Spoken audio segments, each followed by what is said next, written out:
I am so happy to be joined virtually this morning by our outstanding Minister of Infrastructure and Communities, Catherine McKenna, and by the Minister of Environment and Climate Change, Jonathan Wilkinson.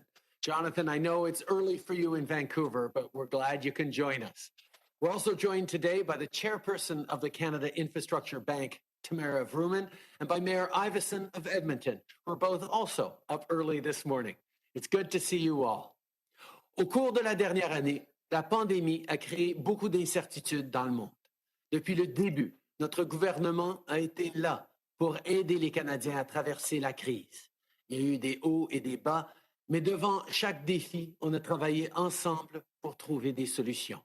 Plus que jamais, on sait que le meilleur antidote contre l'incertitude, c'est de développer des plans fiables et solides pour l'avenir. C'est pourquoi aujourd'hui, je veux parler de notre plan d'investir dans les infrastructures et plus spécifiquement dans le transport collectif.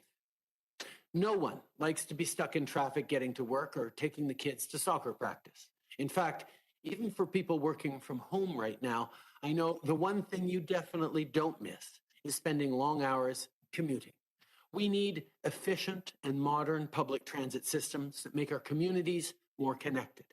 So to help restart the economy and create strong middle-class jobs, all while fighting climate change, I can announce today that we're investing almost $15 billion for new public transit projects over the next 8 years. And because we recognize that communities need predictable funding to be able to effectively plan ahead, this includes a permanent public transit fund of $3 billion a year ongoing starting in 2026.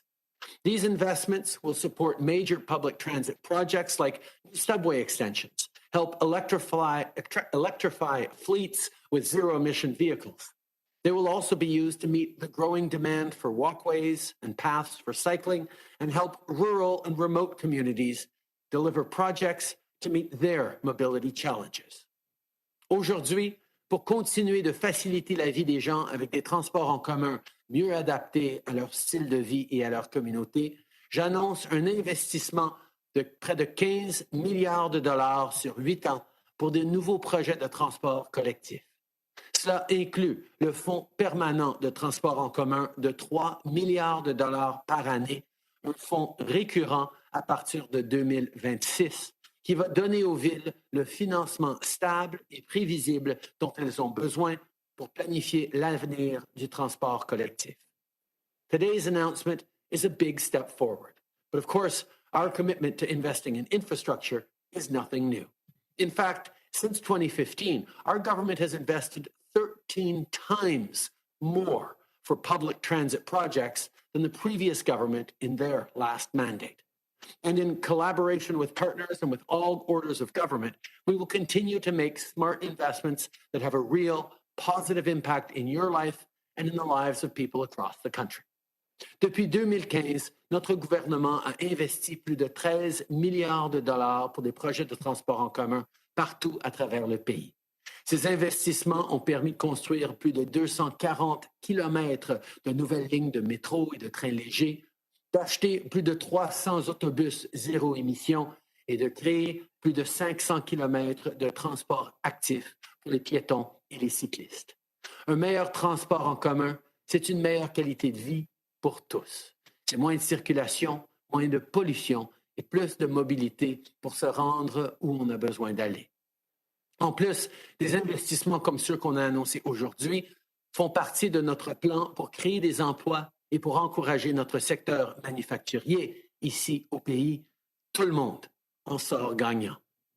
Canadian workers, whether in Thunder Bay, Kingston, or St. Jerome, produce some of the world's best buses, subways, and light rail trains. Nova Bus in St. Eustache and New Flyer Industries in Winnipeg are just two examples of innovative companies that have been moving towards battery electric transit solutions with great success. We will continue to stand behind our workers and make Canada's transit manufacturing even stronger. While these investments are good for the economy and crucial to our recovery from the global crisis, they're also helping us achieve our climate goals. As we said when we presented our Strengthened Climate Plan in December, the development of public transit will help us exceed our 2030 target, and put us squarely on the path to net zero by 2050. À chaque jour, des millions de Canadiens se déplacent pour aller travailler ou pour aller étudier, que ce soit à bord d'un métro, d'un autobus, d'un train de banlieue ou sur une piste cyclable. On a tous hâte d'en finir avec la pandémie et de recommencer à avoir des raisons de se déplacer plus souvent. Les transports collectifs, c'est pour aller travailler, mais c'est aussi pour aller voir les parties de hockey avec nos amis, pour assister à des concerts, pour aller visiter ses grands-parents ou pour aller au parc ou au musée. Quand la pandémie va se terminer, toutes ces activités vont enfin revenir à la normale. Notre priorité, c'est de continuer à combattre la COVID-19 et de protéger les gens. Et pendant qu'on fait ça, on prépare aussi la relance avec des investissements qui vont créer des jobs et construire un Canada plus propre et plus fort. Building a sustainable future while putting people back on the job and growing the economy is a win-win for everyone. And today's investment will help us do just that. This is what real climate action looks like. And it's what a solid plan for more jobs and a better recovery looks like too. This pandemic hasn't been easy, but there are better days just around the corner and a better Canada for all of us. We'll get there together. Merci beaucoup.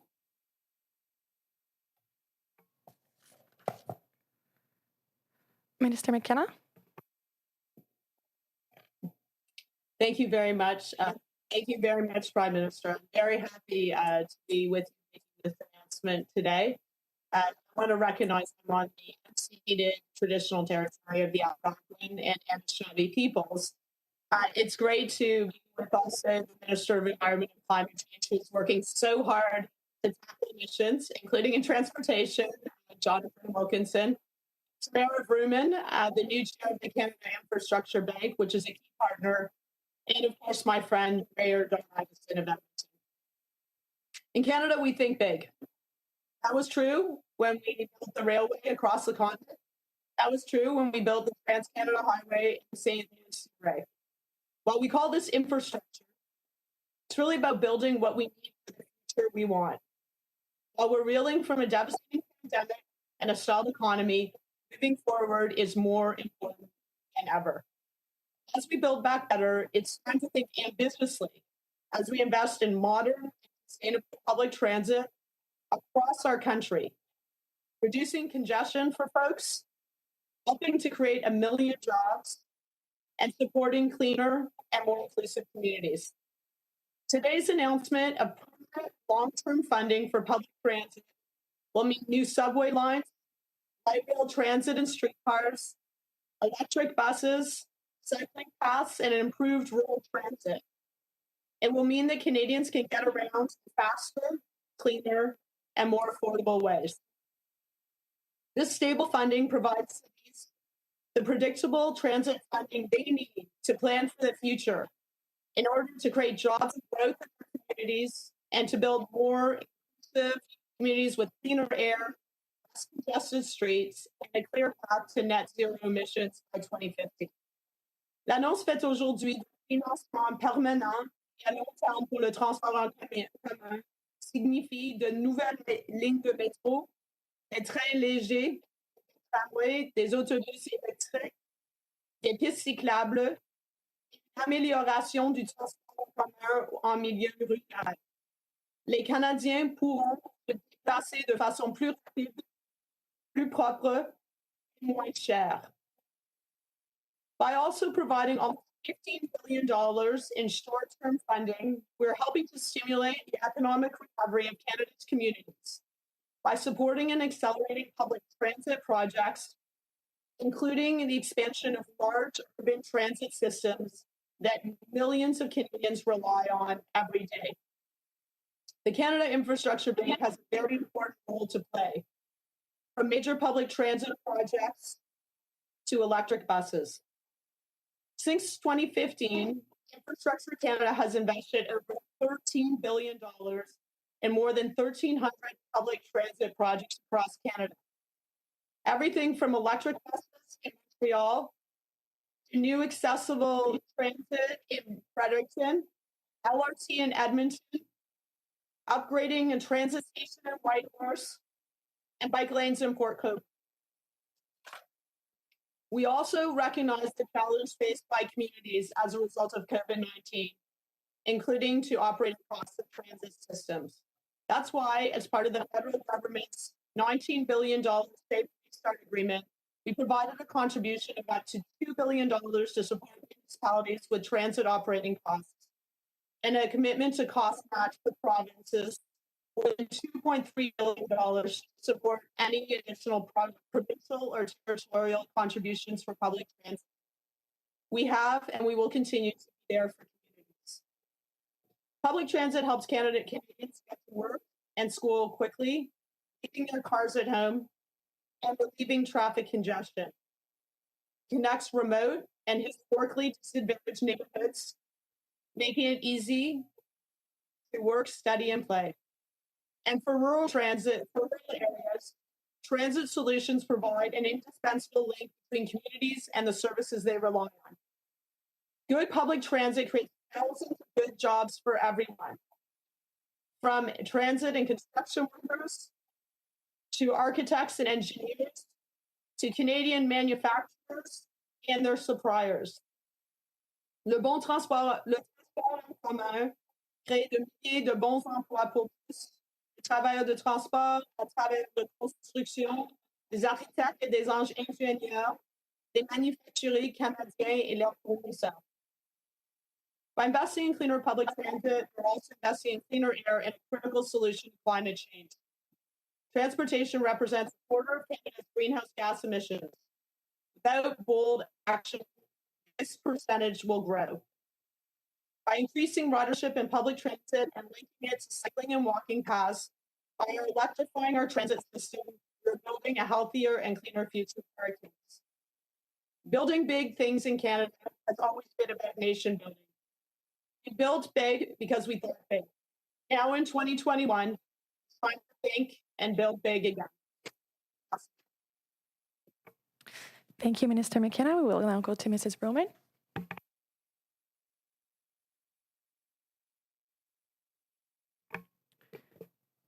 Tamara, are you on the line? Yes, I am. Thank you. Thank you very much, Minister. Today's an exciting announcement, and it aligns well with the priorities of the Canada Infrastructure Bank.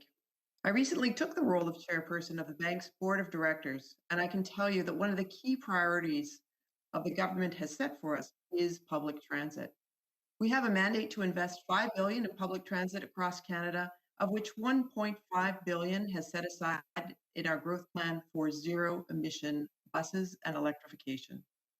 The bank's goal is to use investments to attract additional private and institutional capital to build more infrastructure, delivering value for taxpayer dollars and outcomes for Canadians, including better public transit infrastructure. I'm looking forward through the Canada Infrastructure Bank to work with the Government of Canada and the nation's municipalities to invest more public transit dollars into getting public transit and people moving across the country. And now it's my pleasure to introduce the Mayor of Edmonton, Mayor Iveson.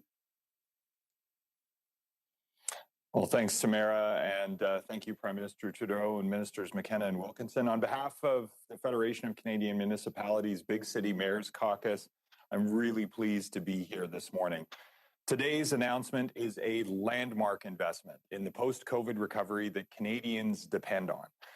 Investing in transit creates jobs, it shortens commutes, it reduces emissions, and altogether, it builds the backbone of livable and competitive Canadian cities. Investir dans le transport en commun va créer des emplois, réduire les trajets et les émissions. En fait, le transport en commun, c'est l'épine dorsale des villes compétitives. Cette annonce est historique pour la relance post-COVID. Permanent transit funding offers cities long-term predictability to finally be able to deliver transformational system expansion and drive durable economic growth across our country. The Federation of Canadian Municipalities, the big city mayors, and municipal leaders have been urging this stable investment for years, and so we welcome today's bold federal leadership. The recovery support here can be massive. It can be the centerpiece of the job-creating, emissions-reducing recovery that Canadians are looking for. It also is incredibly encouraging to see the investment in rural and regional transportation needs, because transit is a priority in communities of all sizes, not just the big cities. And rural and remote communities are also essential to this country's economic future, and better transit in each of those communities will have a tremendous impact on our shared economic and environmental goals. Altogether, what we are seeing here today is a true nation-building transit plan. Now, of course, the pandemic continues. Our operating challenges running these transit systems persist, and we're continuing that conversation with our federal and provincial partners. But today, we're excited about an announcement that positions municipalities as central partners in Canada's pandemic recovery. After all, cities and communities are where we'll get people back to work, where we'll get the economy going again, and where we will build tomorrow's Canada together. So thank you to Prime Minister Trudeau for your partnership in this critical step forward for Canadians. Merci beaucoup, Maire Iveson. Le Premier ministre prendra les 3 premières questions. Les ministres, Maire Iveson et Madame Vrooman, demeureront disponibles pour d'autres questions. La conférence de presse se terminera à 9h50 aujourd'hui. Thank you, Mayor Iveson. The Prime Minister will be taking the first 3 questions today. Mayor Iveson, Minister McKenna, Minister Wilkinson, and Mrs. Vrooman will remain available for more questions. The press conference will end at 9:50. Opérateur, c'est à vous. Thank you. Merci. First question, Lee Bertium, the Canadian Press. Line open. Yes, thank you. This question, I guess we'll ask Mr. Iveson questions later for the Prime Minister then. What assumptions about the future of Canadian cities need to be rethought after the pandemic? Do you think we need to reconsider spending billions of dollars, for example, on transit systems to move people to jobs in urban cores, given what we're seeing in terms of telework and other changes? That's a great question, Lee, and it's certainly something we're all reflecting on, of what back to normal looks like with everything we've learned through this pandemic. But there will be no question that cities will still be incredible, vibrant places for economic growth, for jobs. Yes, there will be more working from home, but people will still want to be getting around, and there may actually be less need for certain single occupant vehicles, and more use of better quality, cleaner and safer public transit. This is exactly why we are so happy about working closely with cities who are looking to their future and provinces as we move forward on real investments that are going to make a concrete difference in people's lives. This is about shaving time off of your commute so you can spend more time with your family. It's about making sure you have opportunities and options when you're looking for a home that will also be able to get you to your job in an affordable way. These are the things that make a huge difference in the lives of people right across the country. And that's why we're so happy to step up in such a big way to make sure our future is on the right track. Following up, Lee.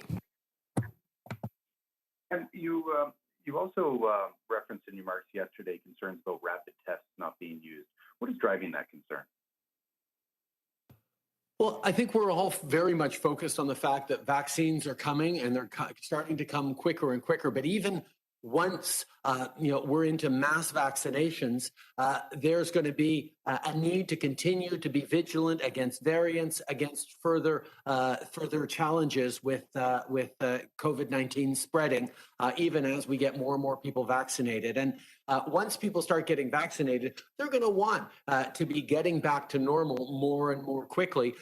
But the only way then we can ensure that we're preventing spreads amongst the population, including of new variants, is to really double down on things like contact tracing and rapid testing. We know that rapid testing, even right now, with the variants spreading, is really important to get us to a place where we're starting mass vaccinations with lower and lower case counts. So as we've sent close to 20 million rapid tests across the country, we're really hoping and excited about the different ways and innovative, creative approaches to using them, whether it's in workplaces, whether it's in schools, whether it's in long-term cares. It's a way of monitoring more closely our population and reacting in a very targeted way to any increase in cases so that we don't have to use the big blunt instruments we're using now of province-wide shutdowns and restrictions. Merci. Opérateur, prochaine question au téléphone. Thank you. Merci. Prochaine question, Raymond Filion, TVA. À vous. Merci. Bonjour, M. le Premier ministre. Pour poursuivre sur la question de la menace que posent les variants, est-ce que vous souhaitez des mesures de contrôle additionnelles pour les semaines de relâche cette année? Notamment, est-ce que des barrages pour empêcher les déplacements entre les provinces s'imposent selon vous cette année? Ben, comme on a vu plusieurs fois, que ce soit avec la bulle de l'Atlantique ou des mesures prises dans les territoires de l'Arctique, les provinces et les territoires peuvent très bien décider de quelles sont les mesures à leurs propres frontières qui sont nécessaires.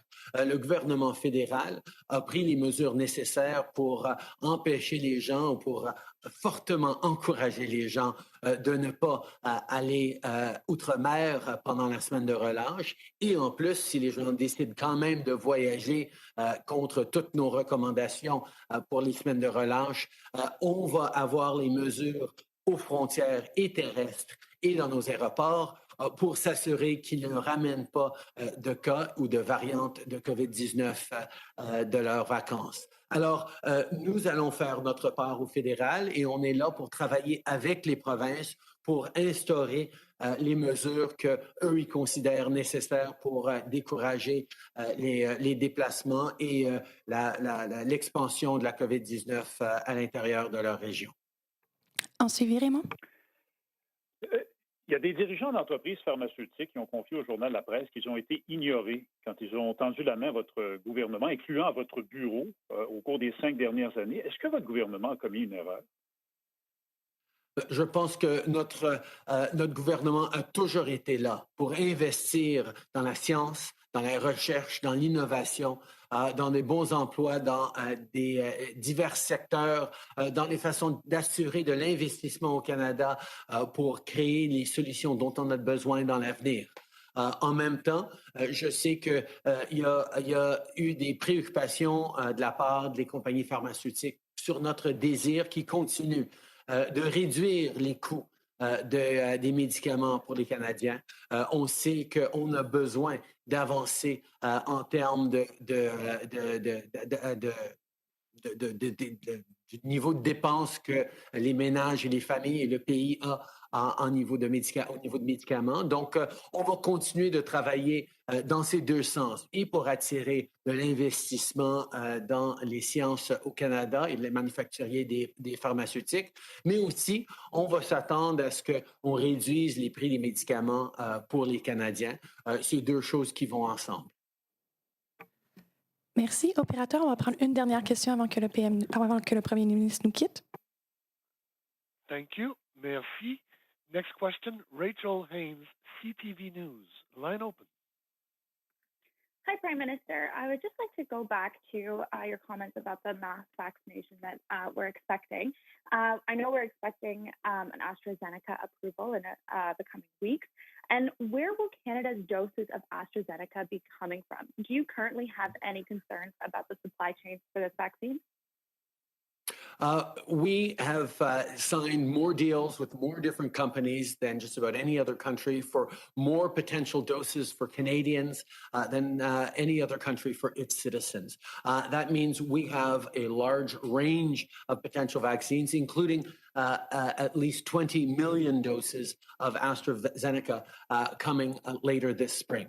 We're going to continue to work with the companies to ensure that we have reliable supply of those vaccines, and indeed look to see if we can't get even more doses once Health Canada approves, if it approves the AstraZeneca vaccine as being safe and effective. This is the ongoing work we're doing every single day. We are working to make sure that people get vaccines, that we do the vaccination as quickly and safely as possible. And we're very much on track to getting the millions of doses we told Canadians we'd get by the end of March, and the tens of millions of doses we'll be getting in the spring so that everyone can get vaccinated by the end of September. Following up, Rachel. Yes, thank you, Prime Minister. There have also been reports that India has released their list of countries of who they're supplying the AstraZeneca vaccine to. And there are reports that Prime Minister Modi has been a little upset about the comments that you've made about the farmer protests that are going on. Have you reached out to Prime Minister Modi, or will you be reaching out to Prime Minister Modi to ensure Canada can get supply from India? We are continually in contact with our friends and allies around the world on the issues of vaccines, on the issues of fighting COVID. I can highlight that India has been a great partner in fighting COVID, whether it's helping us with delivery of other pharmaceuticals or whether it's working together on potential vaccines. We're going to continue to build on the strong relationship between Canada and India and ensure that we're looking out for our citizens while at the same time we're looking to recover the global economy and create opportunities for everyone. Thank you, Prime Minister. This is all the time you have with us today. Merci, Monsieur le Premier ministre. C'est tout le temps que vous avez avec nous aujourd'hui. Avant de prendre quelques autres questions, le ministre Wilkinson va prendre la parole. Merci. Thank you. I just wanted to add my voice to some of the comments that Minister McKenna and our other distinguished guests here said today. Certainly, this is an important issue here in British Columbia. I can tell you that there will be a lot of folks waking up with a smile when they hear the news, given how challenging the traffic congestion issues are here in the Lower Mainland.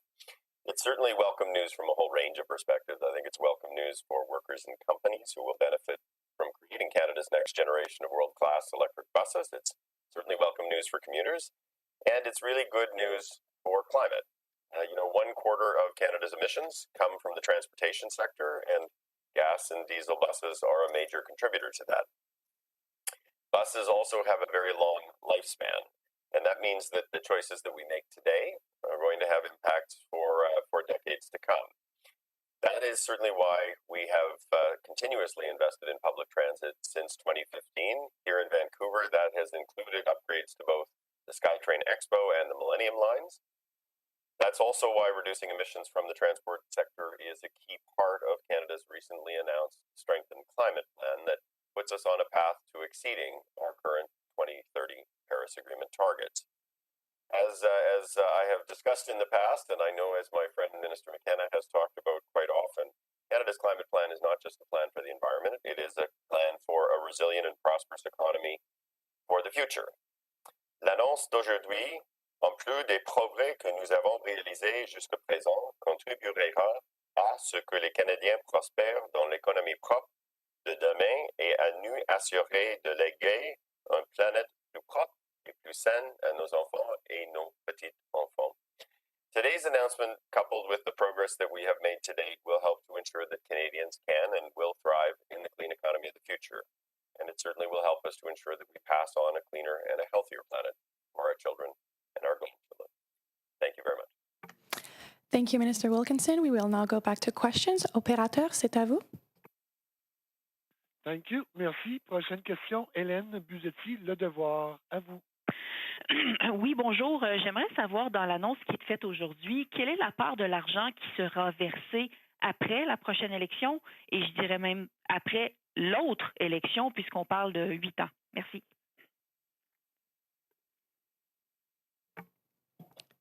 Alors, merci pour la question. Alors, je vais être clair que notre gouvernement investit dès maintenant dans le transport en commun. Nous avons investi 13 milliards de dollars déjà depuis 2016 et on continue. Alors, cette annonce aujourd'hui que je sais est tellement importante pour les municipalités, comme a dit le maire Iveson, ça veut dire 5 milliards de dollars dans les 8 prochains ans de plus. Alors, nous savons qu'il y a de grands projets dans des municipalités qui sont importants, mais aussi des projets tout autour du pays, incluant des autobus électriques qui sont faits ici au Canada, aussi au Québec, avec Novabus et Lyon électrique, aussi New Flyer et Ballard Fuel Cell autobus. Et après 2026, nous allons avoir 3 milliards de dollars permanents. Et ça, c'est tellement important parce que nous avons besoin, quand je parle au maire, et je sais que le maire Iveson pourrait parler un petit peu de ça, les maires ont besoin de savoir est-ce que l'argent est là pour des grands projets. C'est des projets qui prennent beaucoup de temps, comme nous voyons, des projets dans Montréal comme le métro, des projets comme le LRT à Edmonton, des projets en Ontario, en Vancouver. Alors, ils ont besoin de savoir qu'il y a d'investissements permanents. Moi, je pense que c'est tellement important. Et quand on est dans une pandémie, oui, c'est une crise sanitaire, c'est aussi une crise économique. Et on doit relancer notre économie et créer de bons emplois et faire croître l'économie. Alors, ça, c'est le plan. C'est bon pour l'économie, c'est aussi bon pour l'environnement. Ça veut dire l'air plus propre, mais aussi c'est pour attaquer au changement climatique. Alors, je pense que c'est quelque chose de tellement important. J'espère que tous les gouvernements vont être heureux et les futurs gouvernements au Canada, parce que c'est pour bâtir notre pays merveilleux, mais on doit faire des choses grandes maintenant. Oui, ça ne me dit pas tellement c'est quoi la ventilation sur les années, mais je passerai à ma question de suivi. Dans le communiqué de presse, ça dit que ça fait partie de votre plan pour créer 1 million d'emplois. Donc, je veux juste comprendre, dans la mise à jour économique, on nous annonçait qu'il y aurait des investissements de 70 à 100 milliards dans le prochain budget pour relancer l'économie. Est-ce que les 15 milliards annoncés aujourd'hui font partie de ces 70 à 100 milliards de relance? Merci.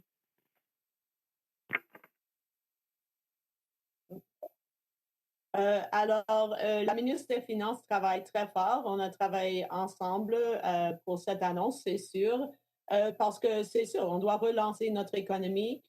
Et quand on investit l'argent, moi j'ai toujours dit, doit faire certain que l'argent des comptables a des impacts.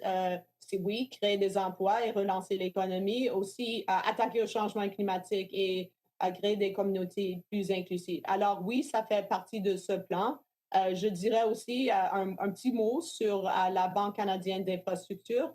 Eux, ils ont 5 milliards de dollars pour investir dans le transport en commun. Je sais à Montréal, quand je parle de Montréalais, ils parlent beaucoup du REM. C'est un projet très important. Je pense qu'il y a des opportunités pour l'expansion. Mais oui, ça, c'est une grande partie de la relance économique, mais aussi pour le futur du Canada. On doit être ambitieux pour l'économie, mais aussi ambitieux pour les changements climatiques. On a un devoir pour nos enfants et petits-enfants et c'est une grande opportunité économique. Moi, je suis très fière de combien de manufacturiers d'autobus électriques on a au Canada. Alors, ça crée de bons emplois aussi. Thank you, Minister. We will go back to the phone. Opérateur, prochaine question. Thank you. Merci. Next question, Maura Forrest, Politico. Line open. Yes, thank you. I just kind of wanted to follow up on Ellen's question there. First of all, can you confirm this is all new money, this $15 billion, not money, any of it that's been previously announced? And also, so the idea is that it will be a permanent $3 billion fund as of 2026. So can you just clarify again how much money is going to be spent in the years prior to 2026 and how much in the next year? Like how soon is this rolling out? Very good question. So I do want to be clear. We have an infrastructure program that's investing in public transit across the country right now. Every single part of the country, we're investing in buses, in subway lines, in LRT, in streetcars, in transit shelters, in a whole range of ways that people need to get around. So that is $13 billion that's already been invested as part of the commitment that our government made to public transit. But we recognize that there are major projects. There's a lot of ambition by certain provinces and municipalities and other opportunities. So that's why we've got, you can call it bridge funding, you can call it stimulus, the $15 billion over the next 8 years. We've looked at where are the real opportunities for projects. Of course, transit projects take a while. But where are the real opportunities to get started right now on some big projects and other areas like electric buses. We've committed to 5,000 electric buses. But as Mayor Iveson has said, we need to provide permanent public transit funding. Transit is so critically important. It's important for jobs in the economy. It's important for competitiveness of communities. It's important to attract businesses and people. It's also about building more inclusive communities. We have historically disadvantaged communities that have not been linked to public transit. And for many people, it's the only way they can get around in an affordable way. And of course, there's climate change. Climate change is real. We will get out of the pandemic, but we still have a climate crisis. And that is why providing this long-term stable funding with predictability for municipalities, it will now allow them to be smart and ambitious, but also allowing us to be smart with taxpayer dollars, because you can plan properly and not having boom and busts. So I think this is a critically important part of our plan. This is certainly thinking ambitiously with $15 billion in new money, as well as $3 billion permanent ongoing transit funding. Merci. Okay, thanks. That didn't answer my main question. Like, how much of this money is going out right now? How much will be spent between now and 2026? And then also, can you clarify, is any of this new money being funneled through the infrastructure bank? And if so, how much?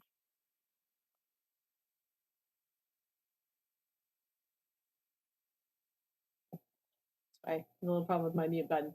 I mean, we're happy to provide a very clear breakdown, but to make it simple, we have an Investing in Canada infrastructure program that has been and is continuing to invest in public transit projects.